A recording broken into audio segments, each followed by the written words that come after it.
जय श्री राधे कृष्ण। आप सभी का हमारे YouTube चैनल पे बहुत बहुत स्वागत है। आइए आज सुनते हैं माता ब्रह्मचारिणी की कथा।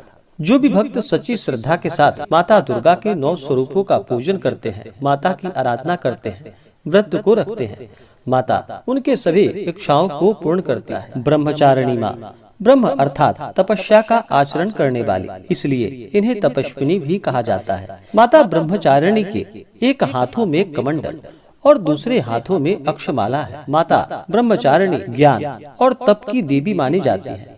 माता ब्रह्मचारिणी का पूजन करने से भक्त को धैर्य, ज्ञान और कठोर परिश्रम करने का गुण प्राप्त होता है। विद्यार्थियों को माता ब्रह्मचारिणी का पूजन अवश्य ही करना चाहिए। इससे माता अति प्रसन्न होती है और कठिन परिश्रम में माता सहायता प्रदान करती है तथा माता सभी प्रकार के सुख और समृद्धि को प्रदान करती है। जो भी चैत्र नवरात्रि का व्रत करते हैं, उन्हें माता ब्रह्मचारिणी के पूजन के लिए इस दिन सुबह उठ करके नित्य क्रियाओं से निवृत्त होने के बाद गंगा नदी में या घर के नहाने के पानी में थोड़ा सा गंगा जल मिला करके स्नान करना चाहिए। शुद्ध वस्त्र धारण करके उसके बाद फिर आसन पर बैठ करके माता ब्रह्मचारिणी का पूरे विधि विधान के साथ पूजन करना चाहिए। सबसे पहले तो माता ब्रह्मचारिणी का जल से अभिषेक करें, उनके ऊपर पंचामृत चढ़ाएं। पंचामृत में दूध, दही, घी, मध और शक्कर इन वस्तु को डालकर पंचामृत बनानी चाहिए और माता को अवश्य ही अर्पित करनी चाहिए। माता को पंचामृत से स्नान भी करवाना चाहिए और भोग में भी माता को पंचामृत अवश्य ही चढ़ाना चाहिए। माता को पंचामृत से स्नान कराने के बाद शुद्ध गंगा जल से माता को स्नान करवाना चाहिए। उसके बाद फिर माता ब्रह्मचारिणी को सफेद वस्त्र अर्पित करनी चाहिए। उसके बाद माता को श्रृंगार की वस्तुएं अर्पित करनी चाहिए। माता का विशेष प्रकार से सप्तमी तिथि को और अष्टमी तिथि को माता का श्रृंगार किया जाता है विशेष प्रकार से, लेकिन प्रत्येक दिन भी माता को अवश्य ही श्रृंगार की वस्तुएं अर्पित करनी चाहिए।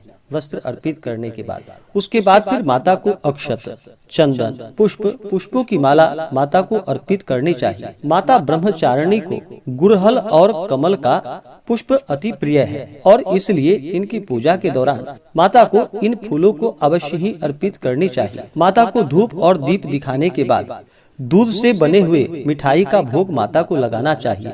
फल आदि का भोग लगाना चाहिए। जो भी ऋतु फल मिल पाए, ऋतु फल माता को अवश्य ही अर्पित करनी चाहिए। माता को मिश्री और पंचामृत का भी आप भोग लगाए तो यह लाभकारी होता है। उसके बाद फिर नैवेद्य चढ़ाने के बाद फिर माता को जल से आचमनी करवाएं। उसके बाद फिर द्रव्य और दक्षिणा उन्हें चढ़ाएं। फिर पुंगी फल, तांबूल, लौंग और इलायची डाल करके माता को अर्पित करें। पुंगी फल यानी कि सुपारी को पुंगी फल कहा जाता है और तांबूल यानी कि पान पत्र माता को लौंग इलायची के साथ अवश्य ही अर्पित करनी चाहिए। उसके बाद फिर दुर्गा सप्तशती का पाठ करना चाहिए। दुर्गा सप्तशती पाठ का कथा श्रवण करना चाहिए। दुर्गा चालीसा आदि का पाठ करना चाहिए या श्रवण करना चाहिए। इससे माता अति प्रसन्न होती है। इसके बाद फिर माता की आरती करनी चाहिए। उसके बाद फिर पुष्पांजलि करनी चाहिए। इसी प्रकार से दूसरे दिन माता ब्रह्मचारिणी का सुबह और शाम के वक्त पूजन करना चाहिए, आरती करना चाहिए। इससे माता अति प्रसन्न होती है। माता ब्रह्मचारिणी से जुड़ी हुई कथा के अनुसार माता ब्रह्मचारिणी का जन्म भी पर्वतराज हिमालय के घर में हुआ था। जैसे जैसे माता बड़ी हुई, भगवान शिव जी की भक्ति में रमती चली गयी और फिर भगवान शिव को प्राप्त करने के लिए माता ने कई वर्षों तक घनघोर तपस्या की और कठिन तप किया, व्रत किया। इस प्रकार से 1 शताब्दी तक माता फल और फूल को खाकर रही और तपस्या में लीन रही। उनकी भक्ति से सभी देवता प्रसन्न हुए और उन्हें मनोकामना पूर्ति का वरदान दिया। जो भी सच्ची श्रद्धा के साथ माता ब्रह्मचारिणी का पूजन करते हैं, इससे माता प्रसन्न होती है और अपने भक्तों को मनोवांछित फलों को प्रदान करती है। जो भी जातक नवरात्रि का व्रत करते हैं, उन्हें नवरात्रि के दौरान नियमों का पालन करना चाहिए। नवरात्रि के दौरान घर में चारों तरफ साफ सफाई अच्छी प्रकार से करनी चाहिए। इन दिनों किसी के ऊपर क्रोध नहीं करनी चाहिए। अपने मन में किसी के प्रति ईर्ष्या या द्वेष का भाव नहीं लाना चाहिए। ब्रह्मचर्य का पालन करना चाहिए। सात्विक आहार ग्रहण करनी चाहिए। तामसिक वस्तुओं का बिल्कुल भी प्रयोग नहीं करना चाहिए, जैसे कि मांस, मदिरा, लहसुन, प्याज आदि का प्रयोग बिल्कुल भी नहीं करना चाहिए। जहाँ तक हो सके उपवास रह करके व्रत करना चाहिए। उपवास न रह पाए तो फलाहार ग्रहण करके व्रत करना चाहिए। यह भी अगर संभव ना हो तो रात्रि में एक समय सात्विक आहार भोजन ग्रहण करके व्रत को करना चाहिए। नवरात्रि के दौरान किसी भी स्त्री का बिल्कुल भी अपमान नहीं करना चाहिए। जहाँ पर स्त्री का अपमान होता है, उनका सम्मान नहीं होता है, वहाँ से माता स्थिर लक्ष्मी रुष्ट होकर चली जाती हैं और सभी त्रिदेवियां, महाकाली माता, महालक्ष्मी, महासरस्वती आदि यही देवी सभी जीवों में चेतना के रूप में विराजमान रहती हैं। इसलिए कभी भी महिलाओं का अपमान नहीं करना चाहिए, सदा ही उनका सम्मान करना चाहिए। अपने से बड़ों का सदा ही आदर और सम्मान करना चाहिए। धर्म का आचरण करना चाहिए। जहाँ तक हो सके गरीबों को भोजन करानी चाहिए, ब्राह्मणों को भोजन कराना चाहिए। नवरात्रि के दौरान कुमारी कन्याओं का जहाँ तक हो सके पूजन करना चाहिए। अगर आप प्रत्येक दिन पूजन कर पाए तो प्रत्येक दिन भी कर सकते हैं, नहीं तो विशेष प्रकार से कुमारी कन्या का पूजन अष्टमी तिथि और नवमी तिथि के दिन कुमारी कन्याओं का पूजन किया जाता है, तो इनका पूजन करना चाहिए, इनकी आरती करनी चाहिए। माता नौ दुर्गा कुमारी कन्याओं का रूप मानी गई है, इसलिए कभी भी किसी का अपमान नहीं करना चाहिए। धर्म का आचरण करते हुए ही इस व्रत को करना चाहिए। अगर व्रत के लिए मन में संशय हो तो वह व्रत निष्फल ही माना जाता है। इसी प्रकार व्रत के लिए कभी भी मन में संशय नहीं रखना चाहिए। भक्ति भाव के साथ, श्रद्धा के साथ, विश्वास के साथ माता का पूजन करना चाहिए। इससे माता अति प्रसन्न होती है और मनोवांछित फलों को प्रदान करती है। माता के इन मंत्रों का जप करना चाहिए। या देवी सर्वभूतेषु ब्रह्मचारिणी रूपेण संस्थिता नमस्तस्यै नमस्तस्यै नमस्तस्यै नमो नमः। यह माता ब्रह्मचारिणी का मंत्र है और माता के इन मंत्रों का भी जप करना चाहिए। यह बड़ा ही लाभकारी होता है। मंत्र ओम ऐम ह्रीम क्लीम चामुंडाय विच्चै, इन मंत्रों का जप करना चाहिए। या ओम श्री दुर्गा दिव्ये नमः, इन मंत्रों का नवरात्रि के दौरान अवश्य ही जप करना चाहिए। इससे माता अति प्रसन्न होती है और अपने भक्तों को मनोवांछित फल प्रदान करती है। आइए सुनते हैं नवरात्रि की कथा। तो बोलिए प्रेम से माता दुर्गा की जय। बहुत समय पहले की बात है कि एक बार बृहस्पति जी ने ब्रह्मा जी से कहा कि हे भगवान, आप अत्यंत बुद्धिमान, सर्वशास्त्र और चारों वेदों को जानने वाले हैं। हे प्रभु, कृपा करके मेरा वचन सुनिए। चैत्र व आश्विन मास में शुक्ल पक्ष में नवरात्र का व्रत और उत्सव क्यों मनाया जाता है? इस व्रत का क्या फल है? इसे किस प्रकार करना उचित है?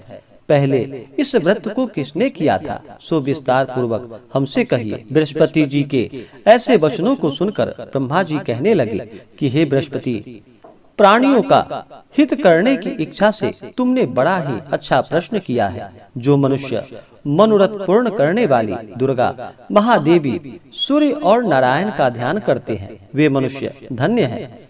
यह नवरात्र व्रत संपूर्ण कामनाओं को पूर्ण करने वाला है। इसके करने से पुत्र चाहने वाले को पुत्र, धन चाहने वाले को धन, विद्या चाहने वाले को विद्या और सुख चाहने वाले को सुख की प्राप्ति होती है। इस व्रत को करने से रोगी मनुष्य का रोग दूर हो जाता है और कारागार हुआ मनुष्य बंधन से छूट जाता है। मनुष्य की तमाम आपत्तियां दूर हो जाती हैं और उससे घर में संपूर्ण संपत्तियां आकर उपस्थित हो जाती हैं। बंध्या और काक बंध्या को इस व्रत को करने से पुत्र उत्पन्न होते हैं। समस्त पापों को दूर करने वाले इस व्रत को करने से ऐसा कौन सा मनोबल है जो सिद्ध नहीं हो सकता। जो मनुष्य अलभ्य मनुष्य देह को पाकर भी नवरात्र का व्रत नहीं करता, वह इस पृथ्वी पर पशु के समान माना जाता है और किसी भी प्रकार के उसे सुख और समृद्धि की प्राप्ति नहीं हो पाती है। और जो मनुष्य सच्ची श्रद्धा के साथ इस व्रत को करते हैं, उनके सारे मनोरथ पूर्ण हो जाते हैं। हे बृहस्पति, जिसने पहले इस व्रत को किया है, उसका पवित्र इतिहास मैं तुम्हें सुनाता हूँ, तुम ध्यान पूर्वक सुनो।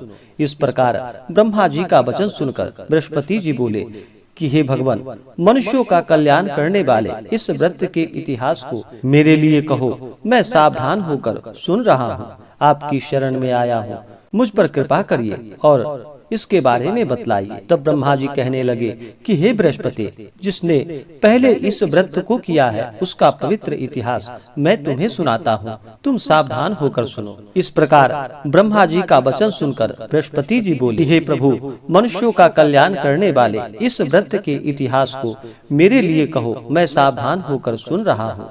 आपकी शरण में आया हूँ, मुझ पर कृपा करो। ब्रह्मा जी बोले कि पीठत नाम के मनोहर नगर में एक अनाथ नाम का ब्राह्मण रहता था। वह भगवती दुर्गा का परम भक्त था। उसके संपूर्ण सद्गुणों से युक्त मनो ब्रह्मा की सबसे पहली रचना हो ऐसा यथार्थ नाम वाली सुमति नाम की एक अत्यंत सुंदर पुत्री उत्पन्न हुई। वह कन्या सुमति अपने घर के बालकपन में ही अपनी सहेलियों के साथ क्रीड़ा करती हुई इस प्रकार बढ़ने लगी कि जैसे शुक्ल पक्ष में चंद्रमा की कला बढ़ती है। उसका पिता प्रतिदिन दुर्गा की पूजा और होम करता था। उस समय वह भी नियमों से वहां उपस्थित होती थी। एक दिन वह सुमति अपनी सखियों के साथ खेलने लगी और भगवती के पूजन में उपस्थित नहीं हुई। उसके पिता को पुत्री की ऐसी असावधानी को देखकर क्रोध आया और पुत्री से कहने लगा कि हे दुष्ट पुत्री, आज प्रभात से तुमने भगवती का पूजन नहीं किया। इस प्रकार मैं किसी कुष्ठी और दरिद्री मनुष्य के साथ तेरा विवाह करूंगा। इस प्रकार से कुपित पिता के वचन को सुनकर सुमति को बड़ा दुख हुआ और पिता से कहने लगी कि हे पिताजी, मैं आपकी कन्या हूँ, मैं आपके सब तरह से अधीन हूँ, जैसी आपकी इच्छा हो वैसा ही करो। राजा, कुष्ठी अथवा किसी के साथ जैसी तुम्हारी इच्छा हो मेरा विवाह कर सकते हो, पर होगा वही जो मेरे भाग्य में लिखा होगा। मेरा तो इस पर पूर्ण विश्वास है। मनुष्य जाने कितने मनोरथों को चिंतन करता है, पर होता वही है जो भाग्य में विधाता लिख देते हैं। जो जैसा करता है उसको वैसा ही फल कर्म के अनुसार मिलता है, क्योंकि कर्म करना मनुष्य के अधीन है पर फल देवता के अधीन है। जैसे अग्नि में पड़े तृणादि अग्नि को अधिक प्रदीप्त कर देता है, उसी तरह अपनी कन्या के ऐसे निर्भयता से कहे हुए वचन को सुनकर उस ब्राह्मण को अधिक क्रोध आया। तब उसने अपनी कन्या का एक कुष्ठी के साथ विवाह करा दिया और अत्यंत क्रुद्ध होकर पुत्री से कहने लगा कि जाओ, जल्दी जाओ, अपने कर्म का फल भोगो। देखते हैं केवल भाग्य भरोसे पर रहकर तुम क्या करती हो। इस प्रकार से कहे हुए पिता के कटु वचनों को सुनकर सुमति मन में विचार करने लगी कि अहो, मेरा दुर्भाग्य है जिससे मुझे ऐसा पति मिला है।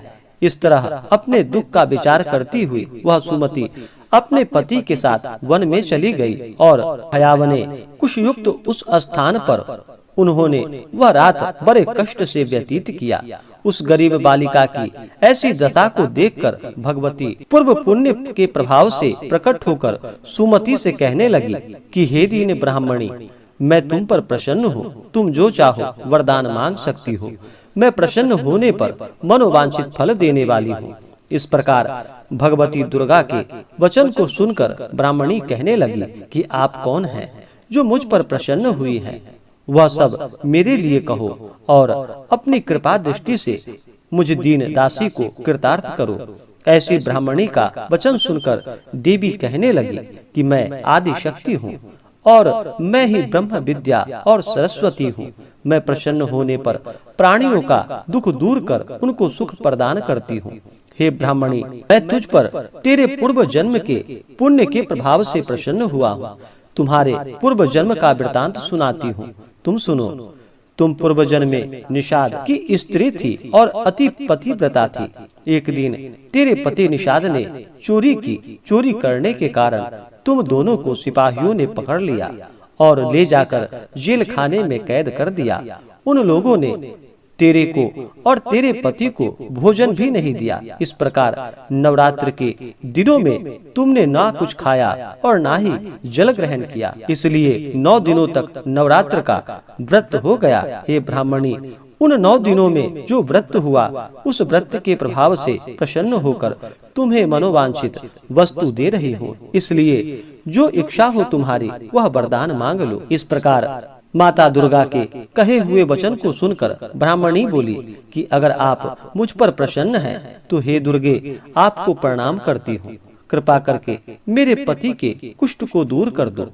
देवी कहने लगी कि उन दिनों में जो तुमने व्रत किया है, उस व्रत के एक दिन का पुण्य अपने पति का कुष्ठ दूर करने के लिए अर्पण करो। मेरे प्रभाव से तेरा पति कुष्ठ से रहित और सोने के समान शरीर वाला हो जाएगा। ब्रह्मा जी कहने लगे कि इस प्रकार देवी का वचन सुनकर वह ब्राह्मणी बहुत प्रसन्न हुई और पति को निरोग करने की इच्छा से ठीक है ऐसी बोलकर तब उसने पति का शरीर भगवती दुर्गा की कृपा से कुष्ठहीन होकर अति कांति युक्त हो गया। जिसकी कांति के समान चंद्रमा की कांति भी क्षीण हो जाती थी। वह ब्राह्मणी पति की मनोहर देह को देखकर देवी को अति पराक्रम वाली समझकर स्तुति करने लगी कि हे दुर्गे, आप दुर्गत को दूर करने वाली हो, तीनों जगत की संताप को हरने वाली हो, समस्त दुखों को दूर करने वाली हो, रोगी मनुष्य को निरोग करने वाली हो, प्रसन्न होने पर मनोवांछित वस्तु को देने वाली हो और दुष्ट मनुष्य का नाश करने वाली हो। तुम ही सारे जगत की माता और पिता हो कि हे अम्बे, मुझे अपराध रहित अबला की मेरे पिता ने कुष्ठी के साथ विवाह कर मुझे घर से निकाल दिया। उनकी निकाली हुई पृथ्वी पर घूमने लगी। आपने ही मेरा इस आपत्ति रूपी समुद्र से उद्धार किया है। हे देवी, आपको प्रणाम करती हूँ, मुझ दीन की रक्षा कीजिए। फिर ब्रह्मा जी कहने लगे कि हे बृहस्पति, इस प्रकार से उस सुमति ने मन से देवी की स्तुति की। उससे हुई स्तुति को सुनकर देवी को बहुत संतोष हुआ और ब्राह्मणी से कहने लगी कि हे ब्राह्मणी, उदालय नाम का अति बुद्धिमान, धनवान, कीर्तिमान और जितेंद्रिय पुत्र शीघ्र तुम्हें प्राप्त होगा। ऐसा कहकर वह देवी उस ब्राह्मणी से फिर कहने लगी कि हे ब्राह्मणी, और जो भी कुछ तेरी इच्छा हो वही मनोवांछित वस्तु मांग लो। ऐसा भगवती दुर्गा का वचन को सुनकर सुमति बोली कि हे भगवती दुर्गे, अगर आप मेरे ऊपर प्रसन्न हैं तो कृपा कर मुझे नवरात्रि व्रत की विधि बतलाइए। हे दयावंती, जिस विधि से नवरात्र व्रत करने से आप प्रसन्न होती हैं, उस विधि और उसके फल को मेरे लिए विस्तार से वर्णन कीजिए। इस प्रकार के वचन को सुनकर दुर्गा कहने लगी कि हे ब्राह्मणी, मैं तुम्हारे लिए संपूर्ण पापों को दूर करने वाली नवरात्र व्रत की विधि बतलाती हूँ, जिसको सुनने से सभी पापों से छुटकारा प्राप्त होता है, मोक्ष की प्राप्ति होती है। आश्विन माह या चैत्र माह के शुक्ल पक्ष की प्रतिपदा से लेकर 9 दिनों तक विधि पूर्वक व्रत करे। यदि दिन भर का व्रत ना कर सके तो एक समय भोजन करे और ब्राह्मणों को बुलाकर कलश स्थापित करे और वाटिका बनाकर उसको प्रतिदिन जल से सींचे। महाकाली, महालक्ष्मी और महासरस्वती इनकी मूर्तियां बनाकर उनकी नित्य विधि सहित पूजा करे और पुष्पों से विधि पूर्वक अर्घ्य दे। बिजौरा के फूल से अर्घ्य देने से रूप की प्राप्ति होती है। जायफल से कृति, दाख से कार्य की सिद्धि होती है। आंवले से सुख और केले से भूषण की प्राप्ति होती है। इस प्रकार फलों से अर्घ्य देकर यथाविधि हवन करे। खांड, घी, गेहूं, शहद, जौ, तिल, खीर व चंपा के पुष्पों से धन और पत्तों से तेज और सुख की प्राप्ति होती है। आंवले से कृति और केले से पुत्र होता है। कमल से राज सम्मान और दाखों से सुख संपत्ति की प्राप्ति होती है। खंड, घी, नारियल और जौ, तिल इनसे तथा फलों से होम करने से मनोवांछित वस्तु की प्राप्ति होती है। व्रत करने वाला मनुष्य इस विधान से होम कर आचार्य को अत्यंत नम्रता से प्रणाम करे और व्रत की सिद्धि के लिए उन्हें दान और दक्षिणा दे। इस महाव्रत को पहले बताई हुई विधि के अनुसार जो कोई करता है उसके सब मनोरथ सिद्ध हो जाते हैं। इसमें तनिक भी संशय नहीं है। इन 9 दिनों में जो कुछ दान आदि किया जाए उसका करोड़ों गुना पुण्य फल प्राप्त होता है। इस नवरात्र के व्रत को करने से अश्वमेध यज्ञ का फल प्राप्त होता है। हे ब्राह्मणी, इस संपूर्ण कामनाओं को पूर्ण करने वाला उत्तम व्रत को तीर्थ, मंदिर अथवा घर में ही विधि के अनुसार करना चाहिए। फिर ब्रह्मा जी कहने लगे कि हे बृहस्पति, इस प्रकार ब्राह्मणी को व्रत की विधि और फल बताकर देवी वहां से अंतर ध्यान हो गई। जो मनुष्य या स्त्री इस व्रत को भक्ति पूर्वक करता है, वह इस लोक में सुख पाकर अंत में दुर्लभ मोक्ष को प्राप्त करता है। हे बृहस्पति, यह दुर्लभ व्रत का महात्म्य तुम्हें बतलाया है। फिर बृहस्पति जी कहने लगे कि हे प्रभु, आपने मुझ पर अति कृपा की है, जो अमृत के समान इस नवरात्र व्रत का महात्म्य सुनाया है। हे प्रभु, आपके बिना और कौन इस महात्म्य को सुना सकता है। ऐसा बृहस्पति जी के वचन को सुनकर ब्रह्मा जी कहने लगे कि हे बृहस्पति, तुमने सब प्राणियों का हित करने वाले इस अलौकिक व्रत को पूछा है, इसलिए तुम धन्य हो। यह भगवती शक्ति संपूर्ण लोकों का पालन करने वाली है। इन महादेवी के प्रभाव को कौन जान सकता है। तो बोलिए प्रेम से दुर्गा माता की जय, महाकाली, महालक्ष्मी, महासरस्वती माता की जय, नौ दुर्गा देवी की जय। तो आशा करता हूँ कि यह जानकारी आपको अच्छा लगा हो। ऐसे ही ज्ञानवर्धक जानकारियाँ प्राप्त करने के लिए हमारे इस चैनल को लाल बटन दबा करके सब्सक्राइब करें, साथ में बेल आइकन घंटी दबाएं ताकि मेरे वीडियो का नोटिफिकेशन आपके पास सबसे पहले पहुंचे। वीडियो को लाइक और अपने मित्रों तथा दोस्तों के साथ शेयर करें। सुखी रहे और स्वस्थ रहे। जय श्री राधे कृष्ण। धन्यवाद।